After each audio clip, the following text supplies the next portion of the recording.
Get some Degrasse lost footage. Tyson on Twitter. In the past 48 hours, the USA horrifically lost 34 people to mass shootings. On average, across any 48 hours, they lose 500 to medical errors, 300 to the flu, 250 to suicide, and 200 to car accidents, and 42 HO, which I don't know what it is, but probably hose.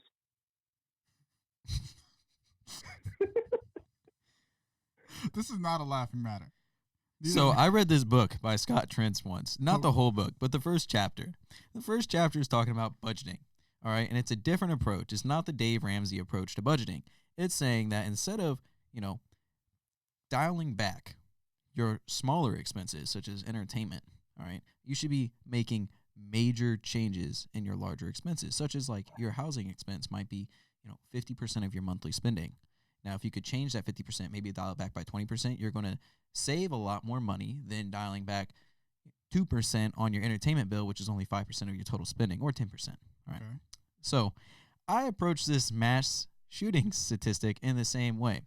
I feel like if we're, as a society, concerned about the preservation of life and the preservation of our citizens' lives, all right, we should not just be focusing on some sort of emotionally stimulating issue, which in the grand scheme of things is relatively small compared to other ways, more prevalent ways that we're losing American life in today's time. And I feel like that's what Neil deGrasse Tyson was trying to get at with showing some statistics. So just to catch you guys up, he released this tweet, right? And we're going to have the tweet in the description.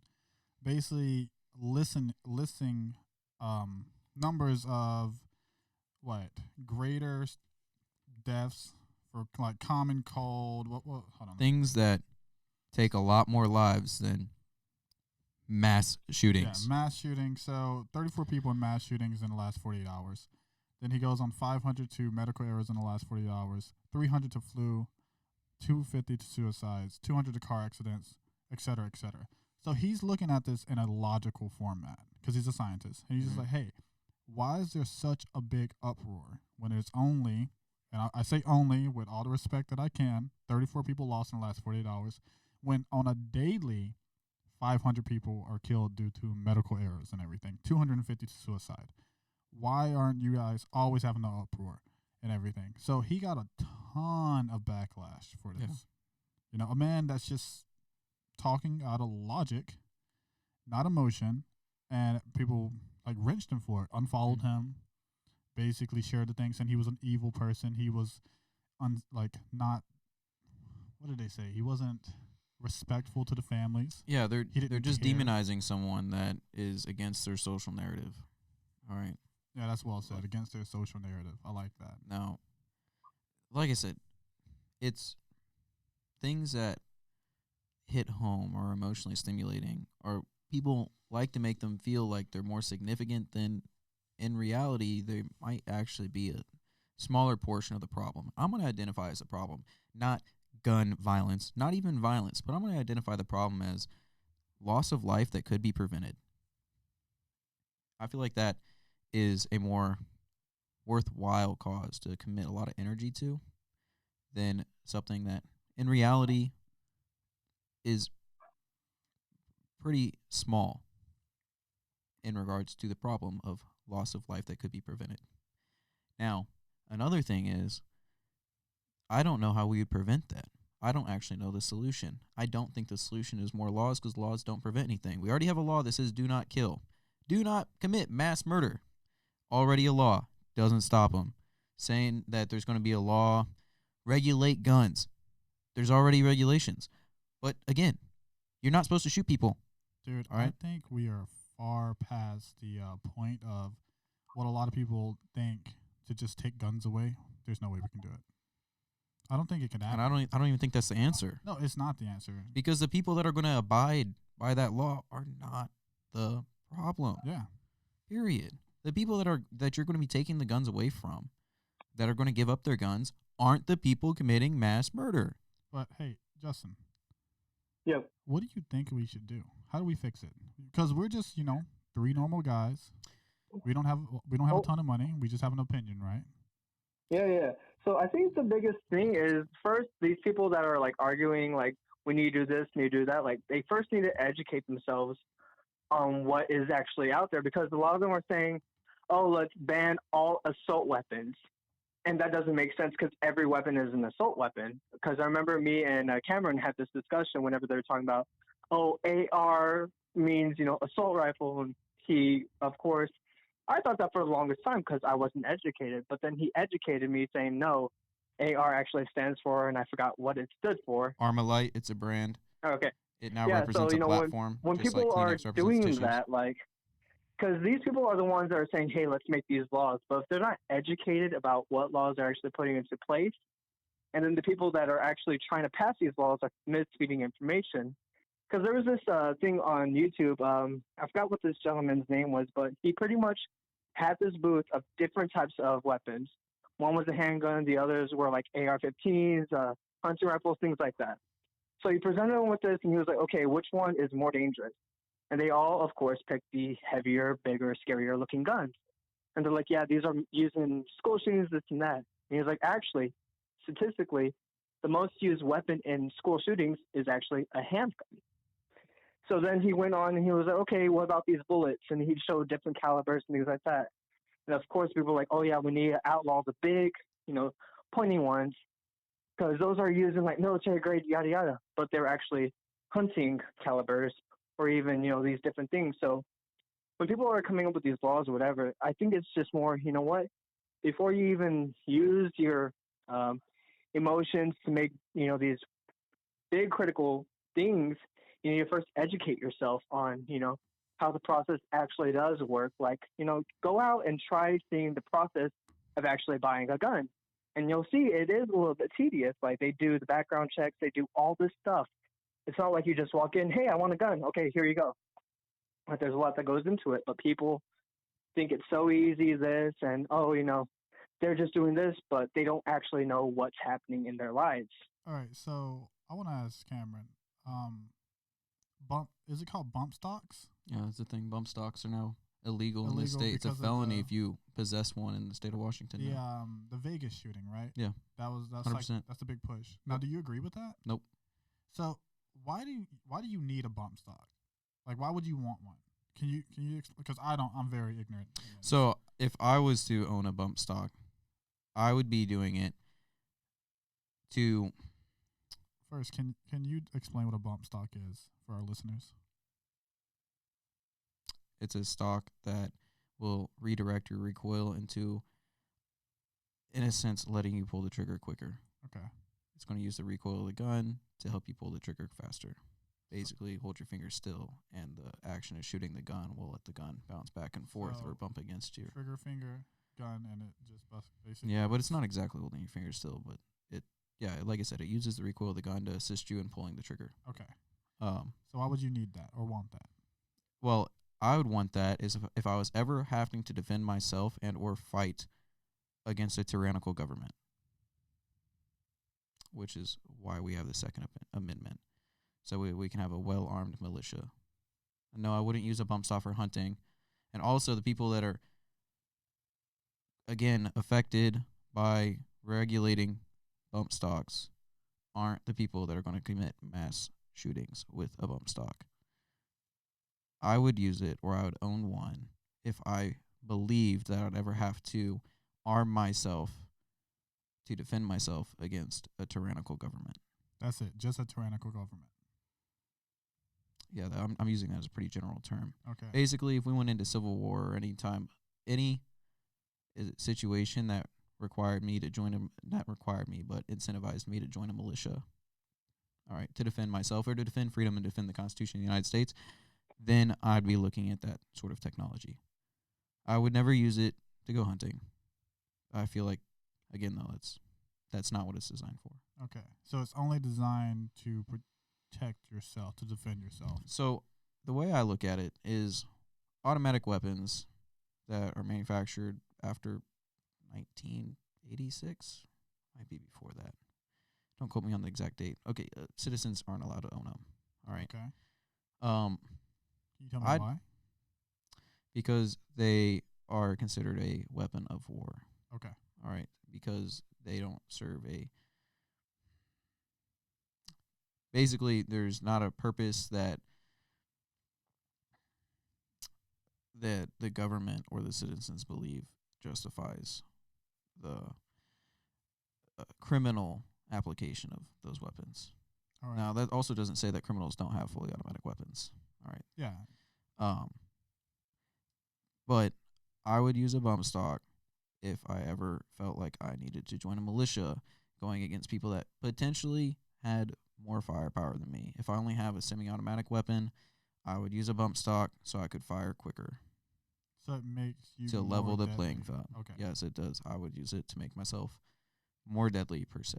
Yeah. Now, do you think that's a weird question, but the majority of gun owners would want a bump stock?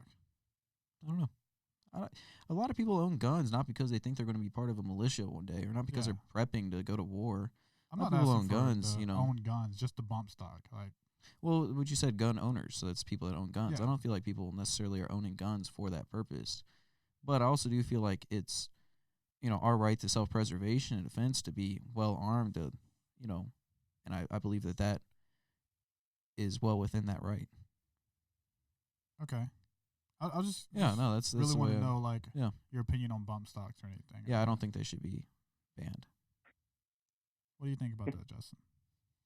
Well, I mean, yeah, you know, I kind of agree with everything, but I think the biggest thing that people are afraid of is like the people that, you know, have like a full armory of just guns upon guns upon guns. And then, you know, walk out in the streets, like if I'm carrying like a shotgun in the middle of Times Square, like people are going to look at me like, oh shit, you know? So I think it's also like media has a lot to play into it because the only thing they show is all the bad shit that happens. Like they never show like, you know, with the shooting, I think it was either in El Paso or Ohio. I forgot what it was, but one guy had a gun and shot the, you know, person. And unfortunately, you know, a couple people died, but he shot this person and saved many other lives. So they don't show that side of it. It's in Texas. You know what I mean? Yeah.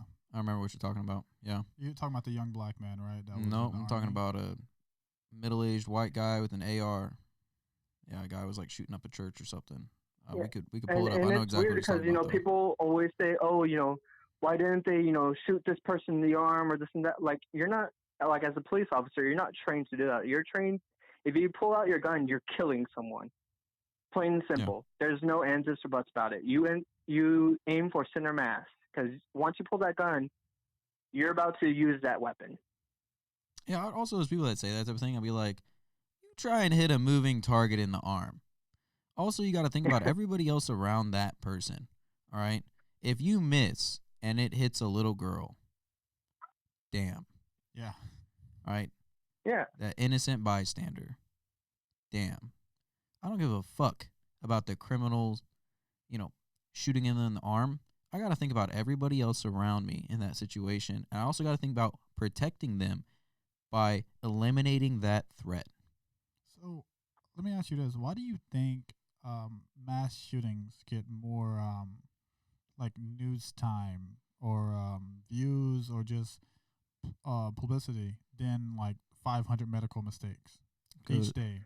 Someone dies. Because it's like YouTube. They go off of what's trending right now. What's the hot topic? It's because people are afraid of it. That's why they in some instances, they look at politics. That's the thing for that month. Then they look at school shootings. That's the thing for that month.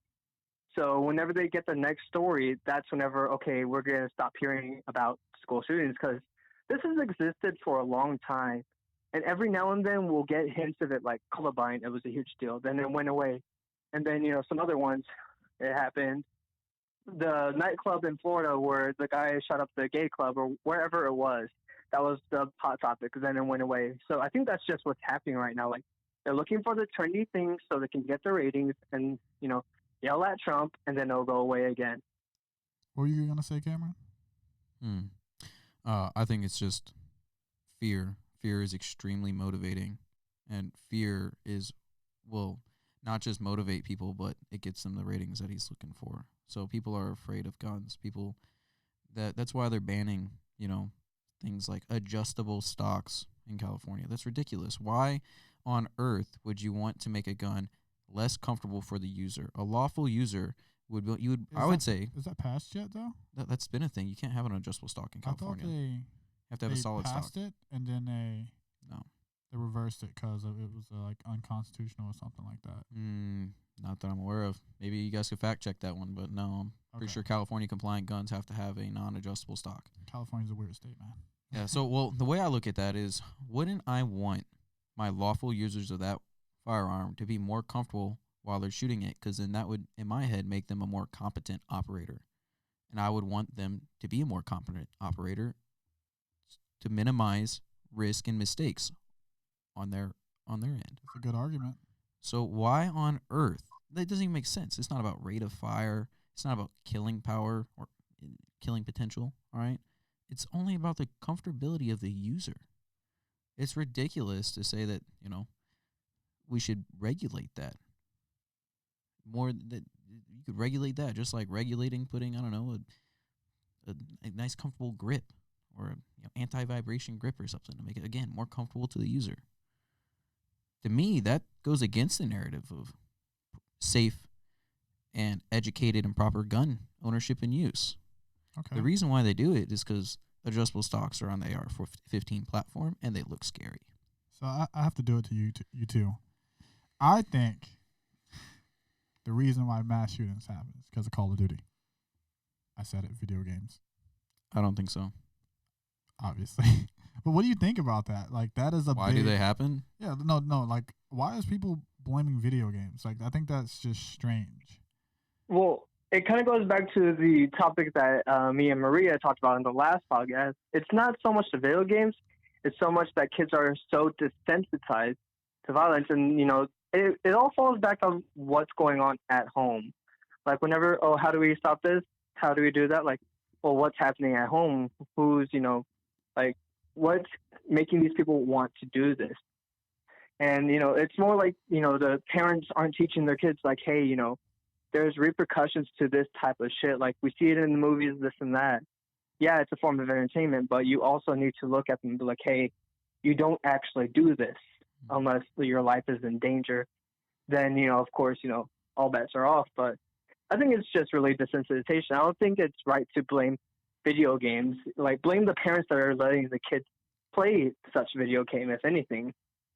Well, in that scenario that you just posed, you still painted video games as an issue. Blame the parents that exposed their child to the game. The game still is an issue in your scenario. What I think it actually is the media. I think it's just the concept of infamy. I think people feel insignificant. And some people with mental disabilities that feel insignificant think that that is a way to justify their existence. I think they're just my opinion. I think they're just reaching because we don't know why, or we don't have a answer to solve mass shootings. They're just reaching, like, video games. That's what's going on. Let's put more restrictions on video games. That's the reason. Just reaching because like they're pressured to provide an answer in a way. Yeah. Well, I think they're the problem. I think it's the concept of infamy. Like I said, I feel like it's people that are lonely, that have mental disabilities, that feel insignificant or don't feel like they have a purpose, that are still trying to figure things out, and then they decide that this is what they're here for, where they align themselves with a narrative or a cause that they now feel justifies violence. All right, so let's. We need to wrap this up. Yeah. I know we can talk about it for a while, but the camera's about to die. Okay. Just being honest here. Yeah. But I just want to ask, so do you feel that Neil was in the right to make that tweet? Yeah. What about you, Justin? I think it's kind of a weird thing because, I think the term was correlation without causation. Like, you're going to find these patterns like, oh, well, this is less than that. Like, you're always going to find that in different scenarios. So to use that was kind of weird. I understand why he did it, but at the same time, it's like, instead of doing that statistic, just say, hey, instead of blaming these people, figure out what's actually going on in the world instead of jumping to conclusions, I guess. I don't know. Well, I feel like a lot of problems in today's society is due to ignorance. We're going to say, if we call fake news spreading ignorance, all right, people, just a state of unknowing, all right, that are not aware of the problems. I feel like Neil Degrasse Tyson isn't devaluing mass shootings. He's not saying that it is not a problem. I feel like he's just trying to put it in perspective, all right? And it was on a trending topic, so it reached a lot of people that, hey, guys, look, we need to also put some energy into all of these other problems. I don't think he's saying that it's less than or insignificant to. I think he's identifying the problem as just the loss of life. And he's saying, look, if this is the conversation that we're having right now, I'm gonna share some knowledge. I'm gonna try and reach out to people. That way we can start committing all this energy into things that might actually start saving lives. Yeah, he's not looking at the one piece of the puzzle. He's looking at the entire puzzle. Yeah, and I feel like I said, a lot of things go on is because of ignorance, and and that could be a whole nother podcast. But when we rely on the media to get our news, and the media is only sharing that the problem of loss of life in America is via mass shootings, or the majority of the problem, or painting that as the hot topic of the thing that requires action. I feel like he's just trying to wake some people up. Hey, look, there's a lot of other things that really could use your guys' attention. Cool. Yeah, I agree. Yeah, I like it. I think that's good. Justin, how about you do the outro here, man? All right. Thanks for listening to the podcast. Make sure you follow us on Anchor. I know Cameron doesn't like the whole subscribing thing, so I'm just going to leave it at that. Thank you. There you go. They like the content, they will subscribe. This was the Woodstock thing, right? If you play the music, they will come. Something there like you that. go. Yeah. Do you like the content? And by the way, guys, this is the first K&J podcast in a while. Because even though we're here from KCast Studios, we do have Jay in the house. So thank you, Justin, for coming out or calling. I appreciate it, guys. All right, buddy. Bye-bye. Bye. Yeah, that's good.